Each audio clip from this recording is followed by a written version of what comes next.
Welcome to the Love What You Do podcast. I'm Kelly Dugan, former HR executive turned career coach and personal brand expert, and I'm here each episode sharing strategies to help you discover your unique value, leverage your personal brand, and take action to create a career you love.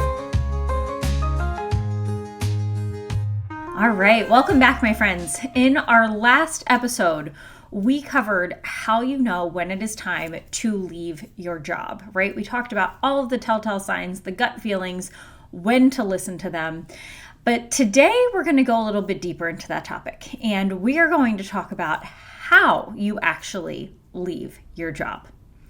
So first and foremost, I just want to call out, every single person listening to this podcast has a very different situation. We all have different financial realities. We all have different financial commitments. We all have different responsibilities. We come from all different walks of life. And there is not one size fits all answer to how you walk away from your job, because if those factors are different, the solution is going to be different. So what I'm going to walk you through today are some guidelines that you're going to be able to apply to your own life in your own way. So I just want to make sure that I put that out there, because the fact is we have to take reality into this conversation, right? You may have heard people talk about, you may have seen TikToks or other social clips of people saying, you know what, walk away from your job when it's not fulfilling, get out of a toxic situation. And yeah, that's ultimately what I want you to do. But I'm also a realist when it comes to my coaching style, in that you have to also be able to support your life. And what that life looks like is going to be different for everyone.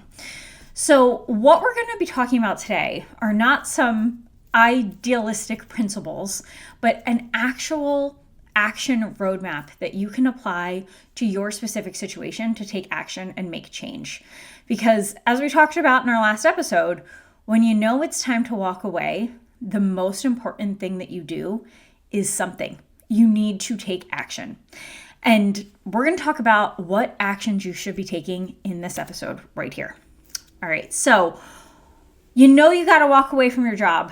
Where is the best place to start? If you've been listening to the podcast for a little while, you may know exactly where I'm going with this, because the place to start is where I start all of my coaching programs, and that is with your unique value. That's right. Before you even decide to walk away from any job that you're in, I highly recommend that you take some time and define for yourself, what is the unique offering that you bring to the world? Right? If you are new to this concept of unique value, I did an entire podcast on the concept of unique value just a few episodes back. So just make sure you go ahead and take a listen to that, because this is a topic that can very much stand on its own. But the Spark Notes version is, for you to define what unique value is to you, what your unique value is to the world, you have to really think about three factors. What are your strengths? What are your personal values? And what are your experiences that you've been through? Because those three pieces make up this really unique DNA of what you are bringing to a future employer. And that becomes the foundation for two reasons. One, it helps you to make sure that where you end up in your next job is going to align to what you want and who you are. And secondly, it's going to help you be able to tell your career story in a way that people hear you more clearly. So this becomes the foundation of your personal brand that you're going to use to help launch yourself into your next opportunity. So for both of those reasons, unique value is exactly where you want to start when you start to kick off this process of leaving your role. And the good news is that's a super not scary step to take, right? It's not like you have to walk into work tomorrow and say, hey, see you later, I quit.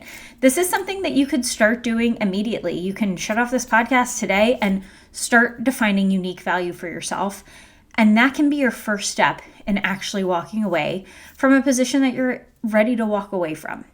So that's where you want to start. You want to start with identifying your unique value.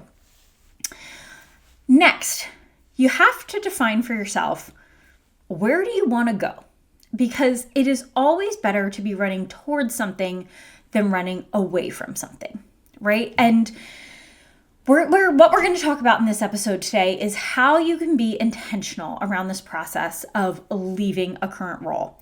And being intentional allows you the power to not just be running for your life from a bad situation, but to give you the ability to discern what is the right next step for you. And you want to do that by knowing what direction you want to go in. And maybe this is a time to consider a different career path altogether. Maybe you're not just unhappy in your company, maybe you're unhappy in what you're doing.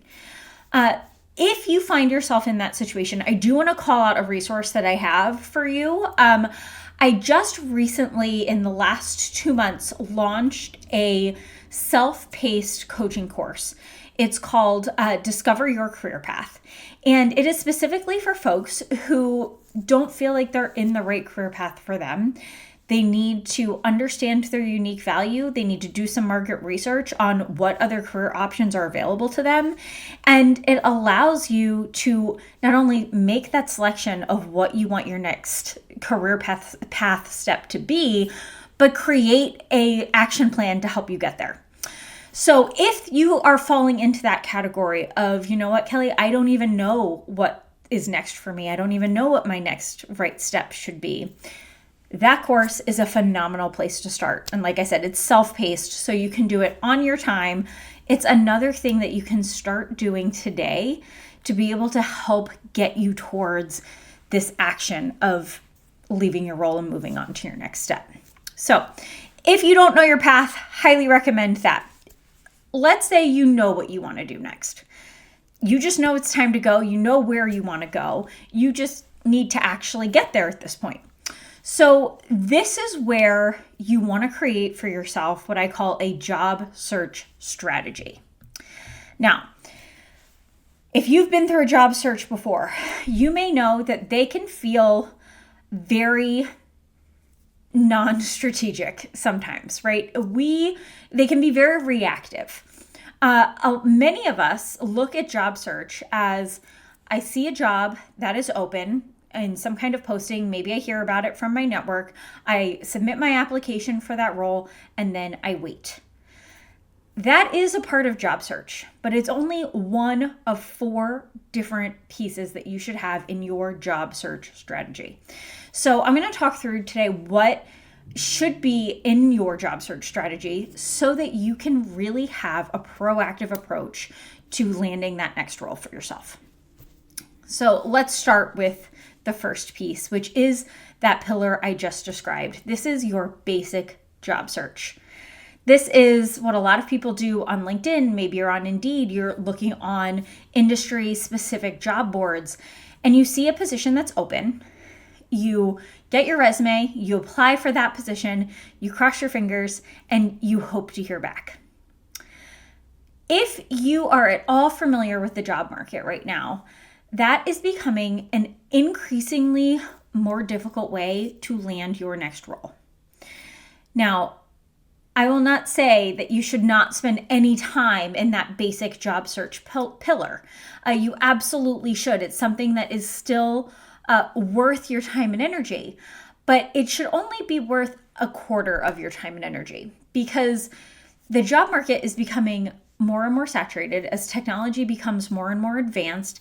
AI is being used more and more, both by candidates to enhance things like their resumes and cover letters, and by companies to be able to filter out people through this process because they are getting hundreds and hundreds and hundreds of candidates applying to their open positions. So I think about that basic job search almost a little bit like a lottery. There needs to be a little bit of luck in getting eyes on your application. It's not impossible, but it may not be your quickest way to your next role. So I want you to think of that bucket 1 as an important step, but absolutely not the only step. And if up until now that has been your full job search strategy, I have phenomenal news for you because There is 3/4 of your job search strategy left to unlock and so much more opportunity that could be potentially on the table for you. So that second bullet, what is it? It's networking. So I have a love-hate relationship with networking, right? Because when I think about networking personally, I think about having to show up to some stuffy networking event, maybe in a hotel ballroom where everyone in the room seems to know each other but me. I feel like an outsider and I have to awkwardly introduce myself about 17 times in an evening. That's not what I'm talking about here. That's not to say you shouldn't be going to networking events. I think that they are an incredible way to continue to grow your network. But I want you to think about networking as more of an all day, everyday mindset. Because when you are consistently connecting with people for the joy of connecting with them, you are expanding your network in a way where you are not just going to people when you need something from them. And that's the key to networking. Networking and our next pillar that we're going to talk about, targeted job search, these are both your long game options. So you should be networking at every single point and moment in your career. You should not be waiting until you need to leverage your network to start networking. That's the hardest time to do it. It's not impossible. And if you are actively in a job search right now, I still recommend that you get out there and network. But as I'm sure that you can relate to, that's a harder time to start doing it because you feel this internal pull of like, ugh, I hate asking people for things, right? And that's what networking can feel like when we wait until we absolutely need it.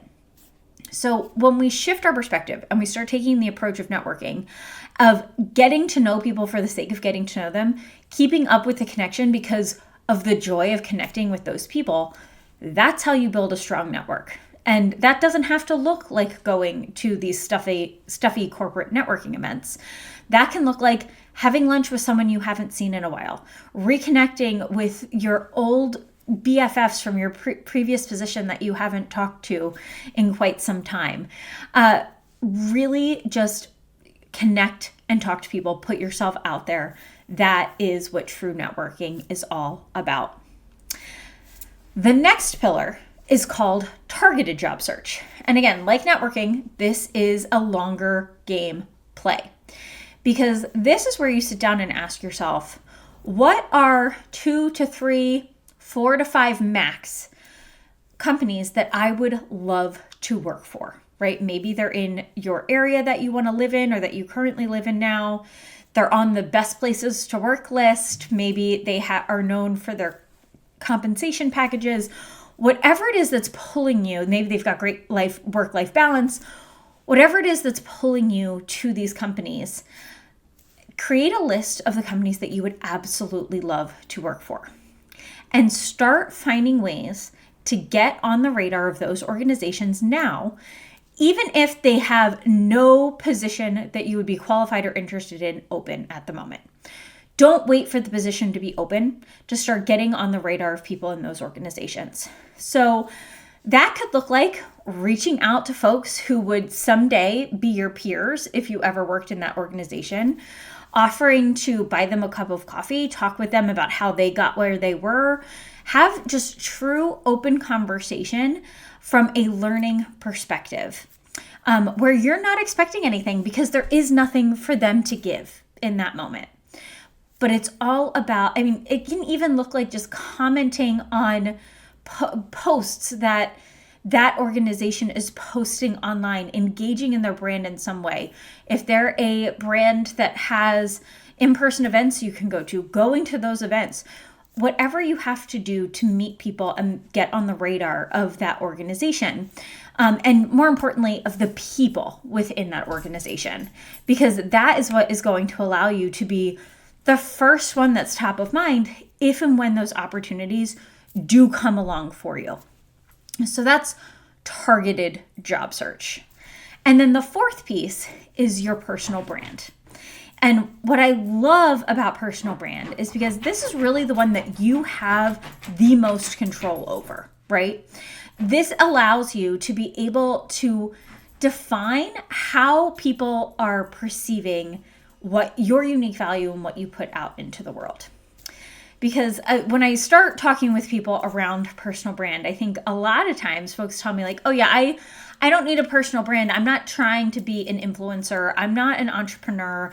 I just want to get a job. To which I say, great, you still have a personal brand today, whether you know it or not. And that's because your personal brand is whatever people are saying about you when you're not in the room.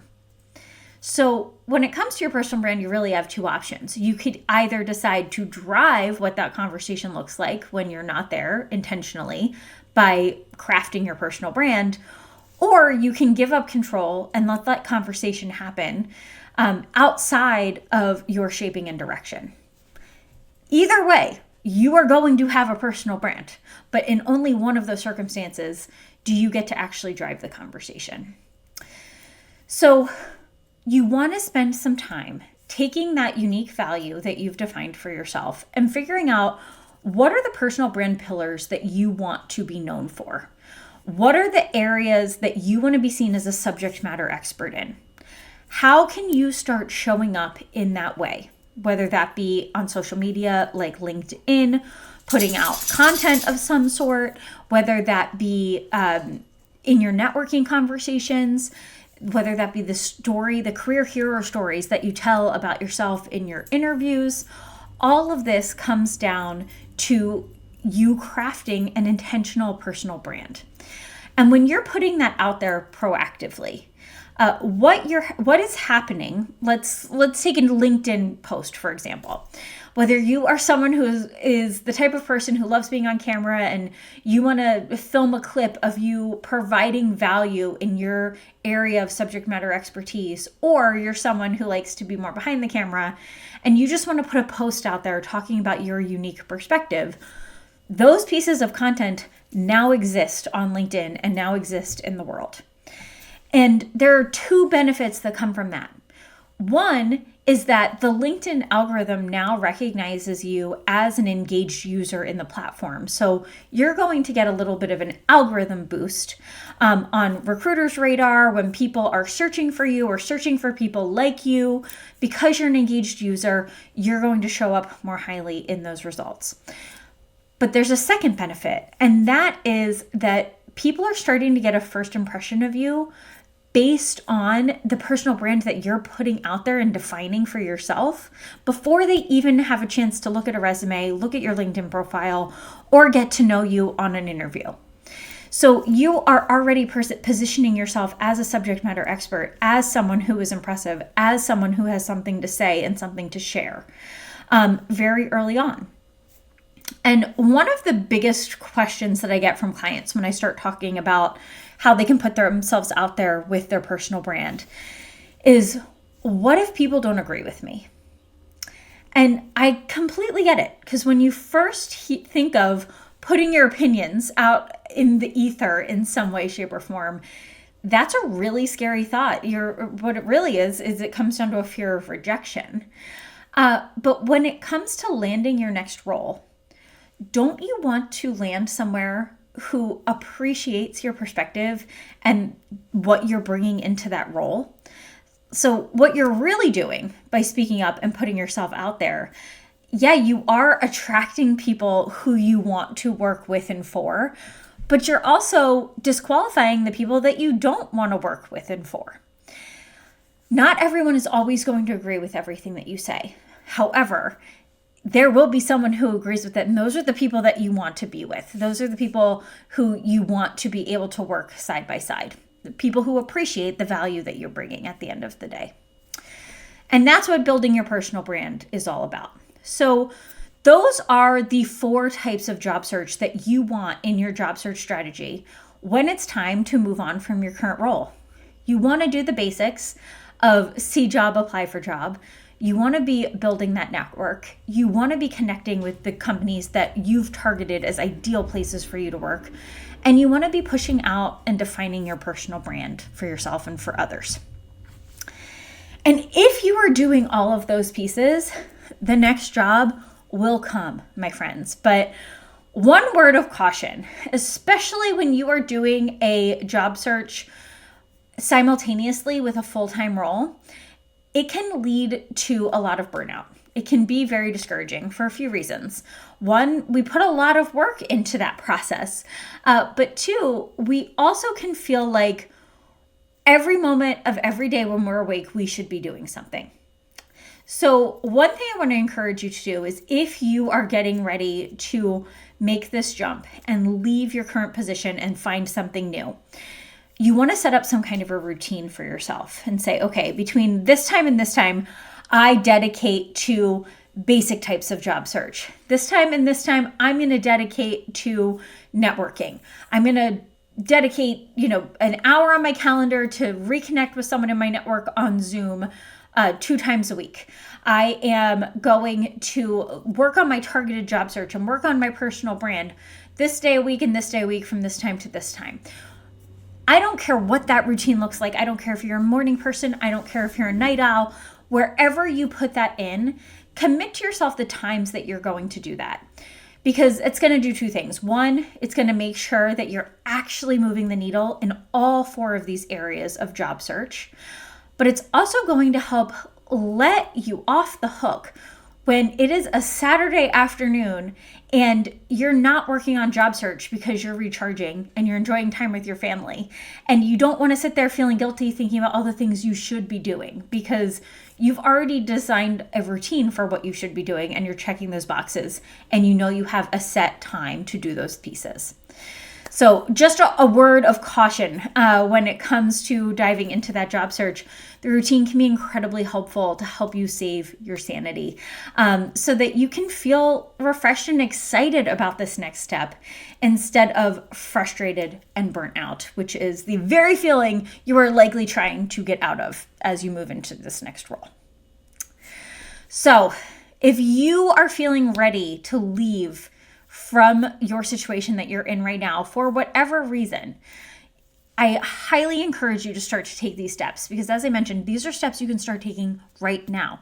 You absolutely do not have to walk away from your job with no plan in order to get out of your current situation. There are things you can do immediately to help you change that reality for yourself. So I encourage you to jump in and to start taking action in working on that unique value, figuring out what that next path in the career or the next step in the path for your career is, and take action so that you can change your reality for yourself.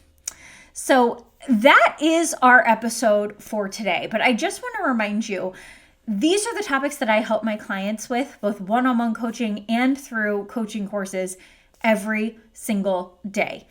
These are big life changes that we're talking about. So if you find yourself in need of support at any point in your career journey, whether that is discovering what your next career path step is going to be, or motivating yourself to make this jump and getting some guidance around what your personal brand should look like and how you can land your dream job, that is what your place at the top is here for. So I'm going to put all of the links to my different resources, coaching programs down below so that you have those. And I just hope you know that myself and the other coaches at your place at the top are here to support you along that journey. But thank you so much for joining me on today's episode of the podcast. I wish you all of the luck in the world as you embark on this very exciting next chapter. Thanks for joining me on today's episode. As always, if you're looking for coaching, support, or would like to submit a question, you can drop me an email at info@yourplaceatthetop.com. And if you enjoyed today's episode, don't forget to subscribe, share, and leave a review so this podcast can find its way to other amazing listeners just like you.